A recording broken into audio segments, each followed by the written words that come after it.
നമസ്കാരം. ഇന്നത്തെ പ്രധാന വാർത്തകളിലേക്ക്. വെഞ്ഞാറമൂട് കൂട്ടക്കൊലപാതകം. ഉമ്മ ക്ഷമിക്കണമെന്ന് പറഞ്ഞ് അഫാൻ കഴുത്തിൽ ഷാള് കുരുക്കി. പിന്നെ സംഭവിച്ചതൊന്നും എനിക്ക് ഓർമ്മയില്ല. ഞങ്ങളുടെ കുടുംബവും ജീവിതവുമാണ് അവൻ തകർത്തത്. ഒരിക്കലും അഫാനോട് ക്ഷമിക്കില്ല. എൻ്റെ കുഞ്ഞിനെ കൊന്നുകളഞ്ഞ അവനെ എനിക്ക് കാണണ്ട.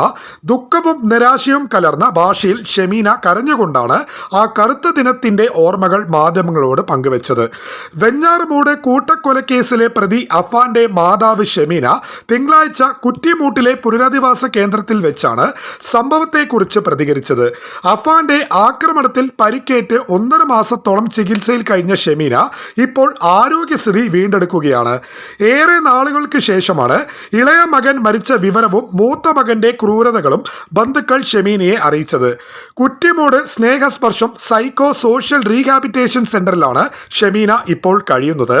ഫെബ്രുവരി 24-നാണ് ദുരന്തമുണ്ടാകുന്നത്. അന്ന് 3 പേർക്ക് കടം വാങ്ങിയ പണം തിരികെ കൊടുക്കണമായിരുന്നു. അഫാൻ ലോൺ ആപ്പിൽ നിന്നെടുത്ത വായ്പ തിരിച്ചടക്കേണ്ട ദിവസം കൂടിയായിരുന്നു. കൂടാതെ ബന്ധുവായ സ്ത്രീക്ക് 2 ലക്ഷവും ജപ്തി ഒഴിവാക്കാൻ വെഞ്ഞാറമൂട് സെൻട്രൽ ബാങ്കിൽ വായ്പ തിരിച്ചടക്കേണ്ടതും അന്നായിരുന്നു. സംഭവം നടന്നതിൻ്റെ തലേ ദിവസവും അന്നും അഫാന് തുടർച്ചയായി ഫോൺ കോളുകൾ വന്നിരുന്നു.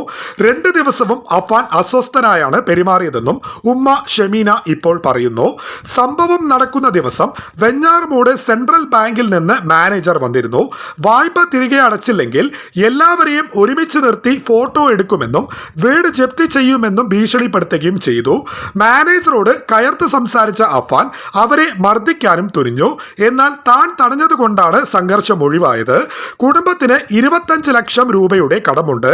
ലോൺ എടുത്തതും പലരിൽ നിന്ന് പലിശയ്ക്ക് വാങ്ങിയതുമാണ്.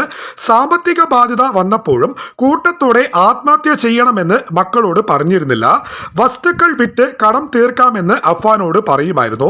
വീട് വിറ്റാൽ തീരാവുന്ന പ്രശ്നം മാത്രമേ ഉണ്ടായിരുന്നുവെന്നും ഷെമീന ഇപ്പോൾ പറഞ്ഞു. അഫാനാണ് ഈ കൊലപാതകങ്ങളൊക്കെ ചെയ്തതെന്ന് ഇപ്പോഴും വിശ്വസിക്കാനാകുന്നില്ല. എനിക്ക് ഓർമ്മയില്ലാതെ പോയത് കൊണ്ടാണ് അന്ന് അങ്ങനെയെല്ലാം നടന്നത്. ബോധം ലഭിച്ചപ്പോൾ പോലീസുകാർ വാതിൽ അടയ്ക്കുന്നതാണ് കാണുന്നത്. അഫാൻ തന്നെ ബോധരഹിതരാക്കാൻ എന്തോ നൽകിയെന്ന് സംശയമുണ്ട്.